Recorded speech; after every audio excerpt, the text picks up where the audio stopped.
OSNIs. Você já ouviu falar nisso? A maioria de nós está mais ou menos familiarizado com OVNIs. Mas o que são os OSNIs? Pois OSNI é o objeto submarino não identificado. É tipo assim, um primo do OVNI. E na verdade, em alguns casos, ele é literalmente o OVNI que sabe nadar. Há muitos registros e muitas coisas curiosas a respeito desses objetos e suas aparições pelo mundo. Os caras que mais têm conhecimento sobre o assunto, por incrível que pareça, são os russos. E há algum tempo atrás eles liberaram determinados documentos, liberaram uma série de conhecimentos, vamos dizer assim, que até então a Rússia mantinha para si. E é sobre esses objetos curiosos e suas histórias que a gente vai falar nesse vídeo.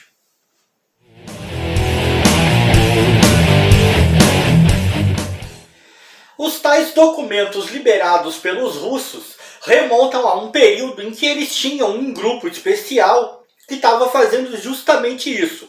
Esse grupo especial era um grupo militar, era uma força-tarefa militar que estava justamente recolhendo documentos, recolhendo informações sobre o aparecimento de OVNIs, sobre o contato dos militares russos com esses objetos. Eles recolheram então vasta documentação sobre avistamentos de OVNIs dos seus navios e submarinos. O ex-comandante de navio da Marinha e almirante Nikolai Smirnov, que com esse nome aí a gente tem uma certa dificuldade de levar a sério, né? Entenderam? Bom, o Smirnov, eu vou ter uma dificuldade com esse nome, eu não vou ficar falando muito. Ele liderou este grupo e ele afirma, ou afirmou, que uma grande parte da documentação recolhida se referia especificamente aos OVNIs.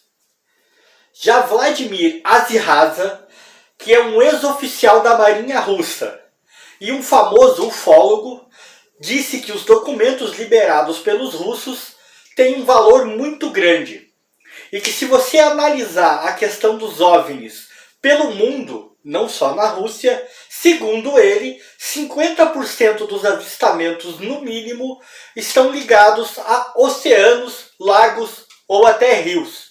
O que, ainda segundo a teoria dele, prova que os OVNIs gostam mesmo da água.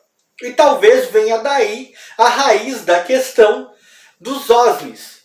Eles seriam OVNIs que nadam, a grosso modo. Uma espécie de submarinos capazes também de voar. É no mínimo incrível.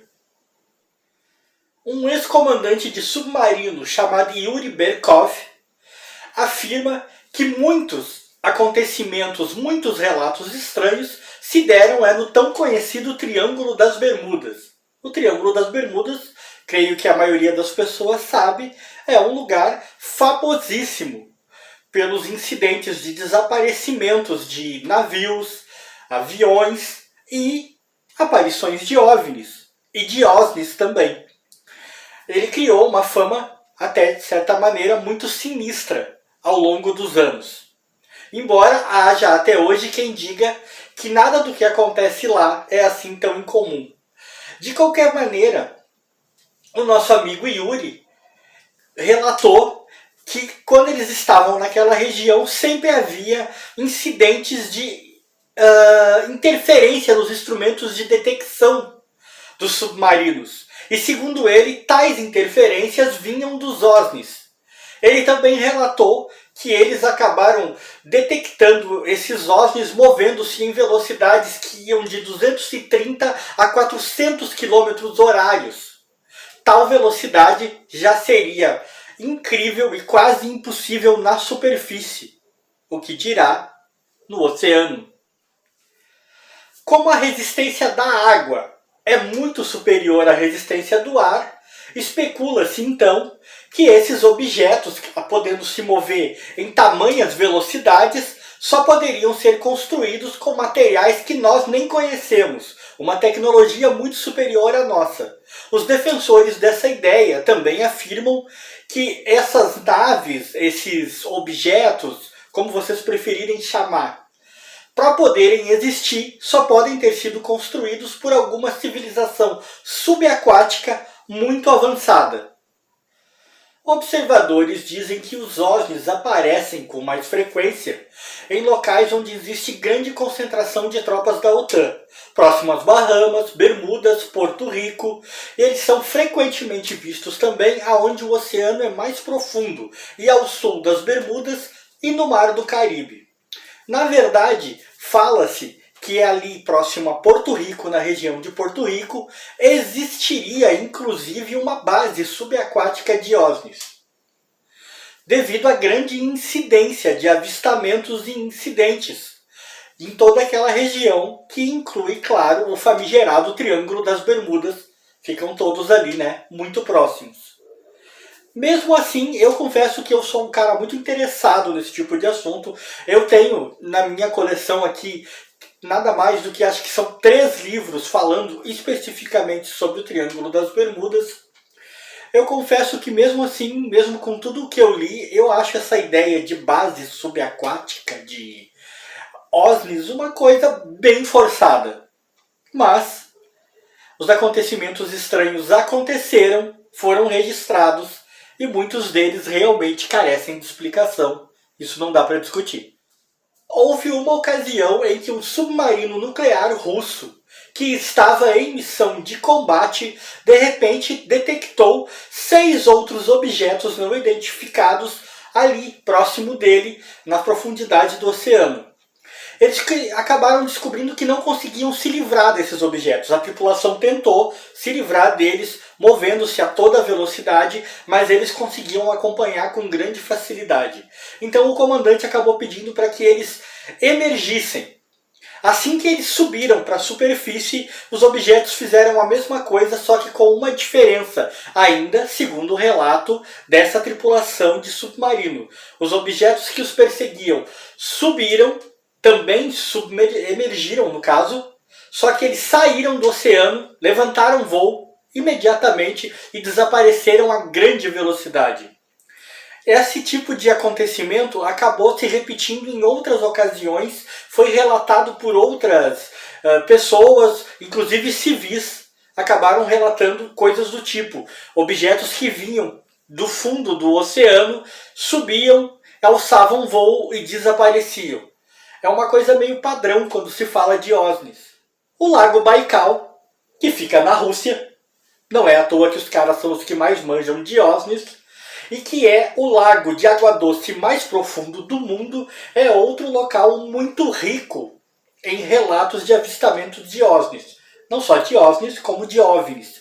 Lá existem muitos relatos. Os marinheiros seguidamente relatam ver luzes piscando nas profundidades do Baikal, ou simplesmente objetos emergindo do lago.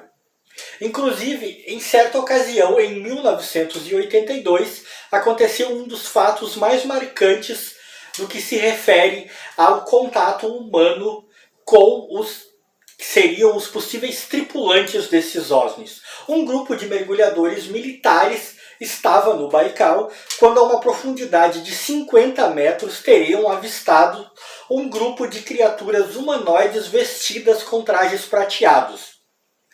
Lembrando aqui, mencionando como curiosidade, que alguns dos objetos muito relatados vistos no Baikal se tratavam justamente de discos prateados que brilhavam muito. Eu não sei dizer se esses mergulhadores militares estavam ali por alguma razão específica, se eles lembraram disso ao ver as criaturas, se é que precisavam lembrar, né, ao ver criaturas humanoides em trajes prateados, mas o fato é que os caras tiveram a infeliz ideia, pelo menos é o que o relato diz, de tentar capturar essas criaturas. O resultado disso foram 3 mergulhadores mortos e outros 4 gravemente feridos, sem que nenhuma das criaturas pudesse ter sido capturadas. As histórias sobre OVNIs O mistério em volta deles segue até hoje e é talvez até mais obscuro do que o dos OVNIs, pelo simples fato de que a gente ouve mais falar em discos voadores do que em objetos que estão aí nas profundezas dos nossos oceanos. E se você parar para pensar que os oceanos do planeta são ainda menos explorados do que o próprio solo da Lua, então vai saber o que não tem lá, né? Se você chegou no canal por esse vídeo, gostou, se inscreve, ativa o sininho, nos acompanha. Temos vídeos aqui todas as quartas e sábados. Para todo o pessoal que está sempre me acompanhando, sempre dando aquele apoio, compartilhe o vídeo. Abraços. Fui.